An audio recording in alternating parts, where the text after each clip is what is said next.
Hi, good morning, everybody. I think we've got, it's about 10:03, and I'm hoping everyone is on mute so we can get this call started. Again, good morning, and thank you for joining. I'm not sure, I can hear somebody. Good morning. Good morning. It's Kathy, right? Therese. Oh, Ty Therese, good morning, good morning. So if I can just ask everybody, just for the heck of the presentation for right now, just put your phones on mute, and then at the end, I'll be more than happy to take any live questions.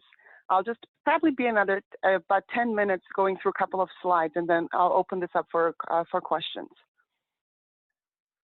So just for logistical purposes, if everybody can be on mute, but I think we are. And then on the right-hand side, towards the end, there is a button you can press for asking any questions right through Zoom. So feel free to utilize that.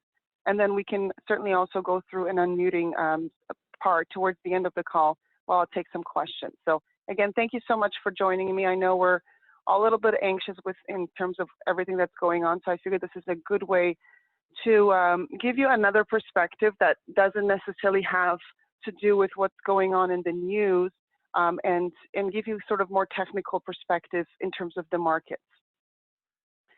So in terms of an update on the virus, obviously the short-term impact, you can look at the virus essentially as a supply and demand issue in the markets. We obviously have high levels of panic, which is causing panics in the markets, and that's declined the prices across the board in any sector, and I'll kind of go through that in a couple of minutes.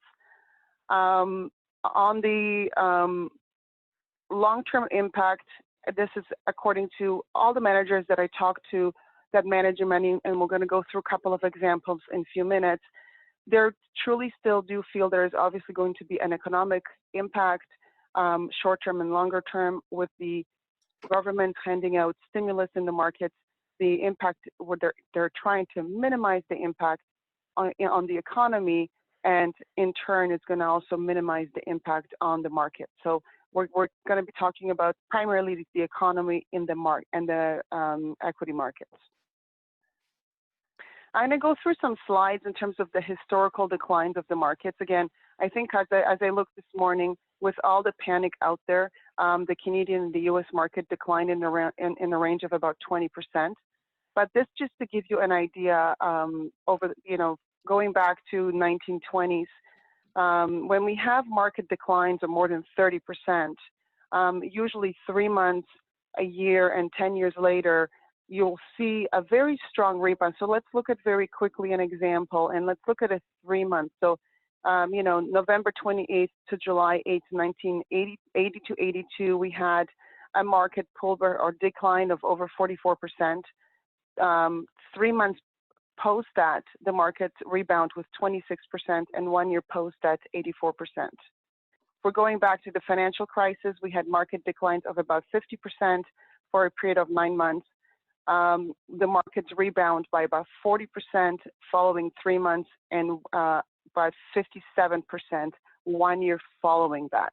So I just want to give you a perspective that although it feels right now like markets are in a free fall, and we're obviously very concerned, and so am I, and I've been very diligent and checking into things on your behalf. We do normally have a very quick rebound out of the markets, and the government stimulus that are being handed out in the U.S. and Canada and kind of globally is definitely going to improve things as well. This is just another chart as well, talking about sort of positive and negative markets. And all I really want to highlight in this chart, again, this goes back to 1956. On average, in terms of bull markets, so positive markets from 1956 to the end of 2019, we have an average of 54 months of positive markets with average returns of about 129%. On the contrary, in terms of negative markets, we're averaging about 9 months with an average pullback of about 28%. Again, just to give you a bit of a historical background on how to place what's going on currently in the markets with history. This slide quickly talks about expansion and recession. This is specifically in the U.S. economy. And again, the only reason I want to bring this up, it shows you for the most part, we have much longer periods of positive market expansion, so positive returns, positive economic markets, than negative, which is the recessionary orange bars. And that's kind of across, and that's going back all the way historically to 1902. This is only taking us to 2017, but up until very recently, we've been in an expansion market. And again, there's a debate that this is, and I really don't think it's a debate. I think it's what we're most likely are facing is a bit of a global recession following this this virus outbreak. And again, it's how quickly are we going to get through it? And oftentimes, market actually rebounds a lot faster than the economies do. This slide just kind of goes through one example of, you know, investing in other. So when you have market pullbacks or bear markets or negative markets, and this is taking us back to March 2009. If we invested $10,000 on January 31st, 2007, I was sort of at the peak of where the markets were pulling back. That $10,000 would have been worth about $46,000 6 months after. If you stayed invested, if you kept the exact $10,000 in the market, that would have been worth about $17,000. And if you removed or taken your losses and cashed out and moved that $10,000 during the market pullback into a GIC, that would have been worth about $6,600 at the end of 6 months. So that just to illustrate that as much as it doesn't feel right now that we should be staying invested, you know, to me, this is still the best course of action. We're going to talk about some of the businesses that are in your portfolios, and that's what I strongly feel we should really focus on. What are we invested in, and not making any emotionally driven decisions. Again, and one last slide on the market. This talks about a 20-year return. This is the Canadian market, and it's talking about missing couple of days of positive market return. So this first bar talks about being fully invested. So having, again, $10,000 invested for a 20-year period of time of December 31st, 1999 to December 31st, 2019. Again, we went through the financial crisis through that period of time and a couple of other market pullbacks. If you stayed fully invested all weeks, your $10,000 would be worth about $20,000, $300. If you missed 1 week, so you decided to pull in and out of the market and you missed 1 week, your return would be down to $17,000. If you missed 5 days, $12,000, and if you missed 10 weeks of the market returns, your $10,000 would be worth only about $9,000. So again, just to give you perspective in terms of staying invested versus trying to pull in and out of the markets as the markets are being turbulent. One more slide is just quickly talking about a real return of GIC. So again, when we're talking about asset classes, we can have our money in GICs or in cash or in bank accounts where we are paying interest on a monthly basis, or we're generating or we're guaranteed a rate of return for, let's say, a 1-year period. But then we have to take into account marginal taxes. So this really talks about, and inflation, obviously. This slide talks about a 1-year GIC and the actual real rate of return of that GIC minus taxes and minus inflation. So going back to 1989, that return would have been close to 12%. And then for the last decade, and you know, this is where we've been doing some reallocating and educating. In actual returns after inflation and taxes on GICs or any cash-related products have been actually negative. So and even today, with interest rates being lowered, GIC rates being 2%, even at 2%, inflation being 2 and change, and then my minus taxes, you can easily see how the rates of return are negative, right? And hence why, you know, when I'm sitting down with you guys over the last couple of years, we've been really having discussions around what are some of the other conservative vehicles, talking about dividend-paying stocks, talking about bonds and vehicles like that. So we're not in the negative real rate of return. So in terms of the current valuations of markets or stocks or businesses out there, I'm going to go through a few examples, but the bottom line is the financial markets are driven by two emotions, fear and greed.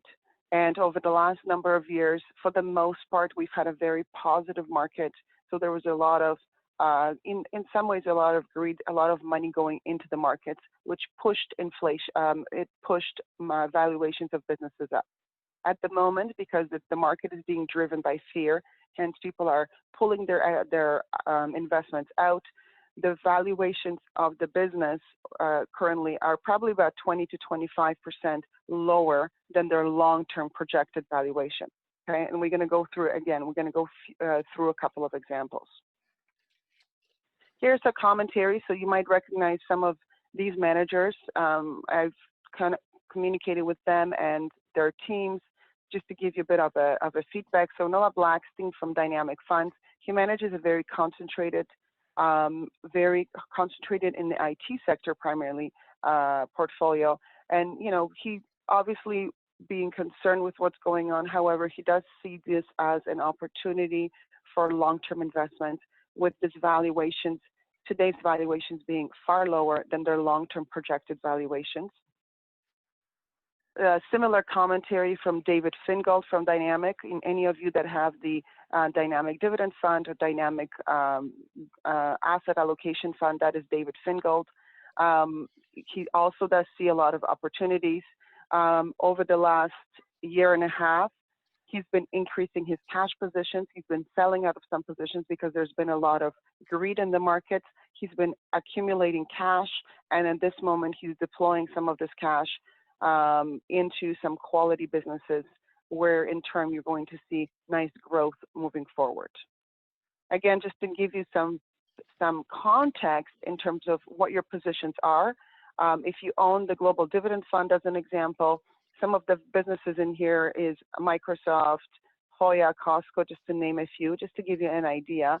And the way I always look at this is, let's look at very quickly Microsoft. What are the streams of businesses? What are the revenues of Microsoft?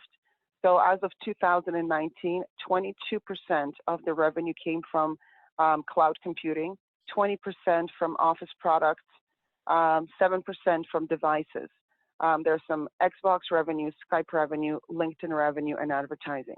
But the way I always position this is, despite of current market pullbacks, and there's a lot of fear going on, where are businesses going moving forward? I think one comment from Noah was that more companies will be going into online services, even like we're doing right now, in terms of taking conferences, meetings, especially as we're going through this self-quarantine phase, taking businesses online, taking businesses and utilizing technology, where Microsoft is positioned into that. So I think when we're looking at a stock or a business like Microsoft, we want to ask ourselves, even though the business is down 20% today, because of the fear of and the reality of what's going on economically and around the world with the virus, will that business continue making money for us for the next 5, 10, 20 years? And I think looking at the history of a company like Microsoft and looking where they're going and how they're expanding their businesses, I'm a strong believer that we will continue making money, again, over the next 5 to 10 years. So I'm not too concerned about it. Another stock that David holds in his portfolio is the Costco stock. So again, as we've seen on the news, people are lining up, stocking up. Costco has put restrictions on the amount of people in the store, so there's actual lineups going into Costco. On the left side, you can see that Costco is a number 4th from the top in terms of top retail e-commerce company as of 2019. Amazon is number 1. We've got eBay, Walmart, Apple, the Home Depot. So, and Costco has been climbing that list slowly but surely. Again, asking ourselves, Costco's revenue right now are down 20 to 25% just because everything is pulled back. Will Costco continue thriving? And again, what I ask myself is, considering the fact that everyone is shopping in Costco, the revenue of Costco are actually up month over month, yet their stock is down about 20 to 25%. So there is a lack of alignment between the value of Costco, because as soon as the revenues are higher, the company is worth more. So that's one side of it. On the other side of it, the stock market that's driven by fear at the moment is saying that business is worth 20% less.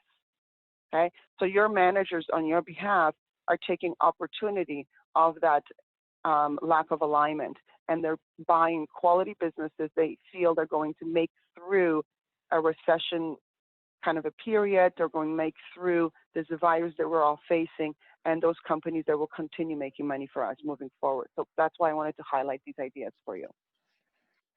Another manager that a lot of you have in your portfolios is Phil Toller. So he manages the U.S. mid-cap funds. And what he's seeing is 50% or more of the names in the U.S. mid-cap space is currently trading 34 to 40% of a discount. So kind of the same theme. He's saying that it is also a great time to increase the allocations. And he's been doing very similar work that David and Noah have been doing, which is increasing cash if we look at 2019, and kind of deploying that cash carefully at this moment as we're going through this market pullback and kind of going through the virus. Some of his allocations, you can see on here: Progressive Corp, life insurance company, US-based, Carter's, Ralph Lauren. I think Ralph Lauren produces about 40% of the revenue from outside of US borders. So obviously they're getting impacted at the moment, but he still believes that there's huge opportunity in those businesses. Last team that I just want to quickly highlight is your Global Strategic Income team. You've got Steve Locke, Constantine, and Darren. Steve manages, so Global Strategic Income Fund is a fund that has 46 or half of the allocation in bonds and the remainder in stocks. So Steve Locke is your fixed income or your bond manager, and the other gentlemen are managing the equities on that particular fund. So just again, give you an idea of what kind of businesses are they invested in. You can see that they've got positions in Treasury, so U.S. Treasury, Chinese Treasury. They also have businesses like Nestle, JP Morgan. So let's really, again, take a look at one of the businesses on the stock side. And looking at a company like Nestle, I would ask the same question that I've asked over Costco. Even though the stock is down 20 to 25%, are we going to stop using Nestle products? Whether it's baby products, whether it's foot products, wipes, or anything along those lines, will we stop using their products? And I think most of us will agree that the demand for their products will continue to increase if we look at a year, 2, 3 year trajectory. And we're going to, therefore, the stock value or the value of Nestle as a business will continue to go up.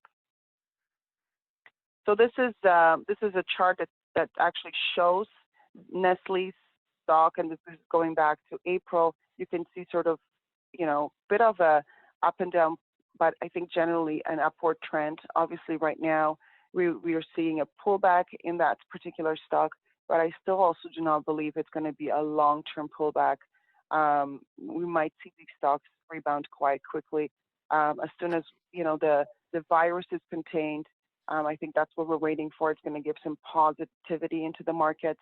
We already have the government bringing in some stimulus in Canada and the U.S. That's giving a little bit of positive into the market. So I think those are the triggers that we're waiting for the markets to stabilize a little bit. Before I take any questions, I'm sure most of you have been following the news, and you're aware of what Trudeau has proposed in terms of the stimulus package. But I'll take a moment to go through some of the key pieces that I thought might be valuable to all of you. We have a GST credit that's been approved. Obviously, it's going to take a little bit of time for them to provide us with instructions how to apply for some of these reliefs of $600 per couple. We have child tax benefits going up. We've got breaks on student loans, breaks on mortgages, bank loans.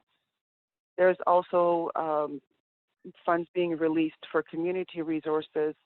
The other one is personal income taxes. We have an extension on our deadline. So now our deadline is June 1st for filing instead of, I believe it was end of April, if I'm not mistaken. So there's a couple of things that have been proposed. I think, you know, the basis of this is from a government's perspective is how do we minimize the impact of this virus on the average person? What kind of financial assistance can we provide so that it's felt a little bit less in the economy? And that's what this is proposing. And I think we might see some other pieces coming through.